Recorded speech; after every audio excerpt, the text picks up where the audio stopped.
Two of my beef programs are very similar. One of them has probably been mentioned on here a couple of times. KNC, he's South Austin. Yeah.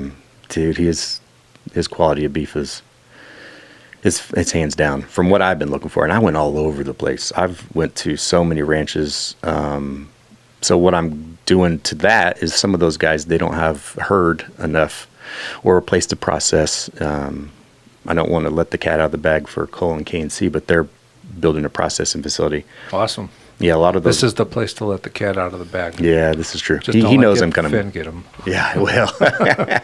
Finn's his dog, in case you don't know. But what that does is it allows like distributors like me to be able to capture additional ranchers that have the same herd pedigree, like rearing practices, husbandry practices. And then they have a single location where they can harvest the slaughter. And then I can take that and build box programs out of it. And so I can take 4 or 5 of these producers that maybe don't have the herd volume to sustain large volume, but put them together in a combined pedigree as a private label almost, but still give them their accolades. All of their meat would be tagged, but their branding and all that. Yeah. I would just combine it into like, hey, this is my curated list of producers. Like have faith that I'm going to go out and do the legwork to bring you the quality product, put it in a box, and sell it to you that way. So the box is more for like the average consumer. Sure. And for restaurants, or Yeah, we're doing both. For both, yeah.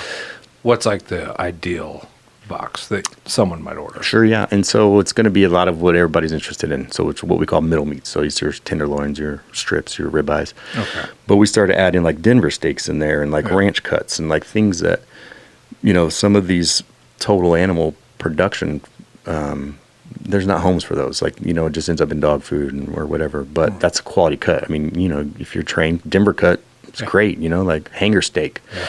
So we're trying to put those types of cuts in the box as well, but you just dangle the carrot of making sure there's fillets and ribeyes and strips and those things in there. And then you add commodity cuts.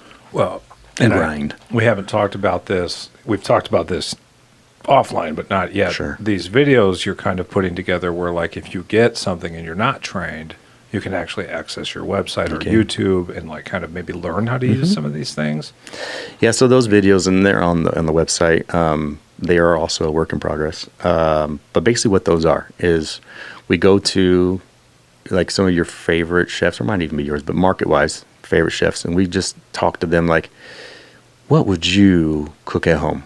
And how would you produce it? And what would you pair with it? Like one chef literally made like a ribeye, smashed potatoes, and green beans.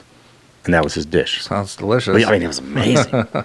But like this is like it's just approachable. But we video him going through the whole process. So inside of your box, there'll be a recipe card where it's very visual. But if you want to take the extra time, there's a QR code in the corner, takes you directly to it, where it's that chef walking you through and just kind of candidly talking about it. And I like that. 2 things you get, right? You get an interpersonal interaction with that chef. Yep.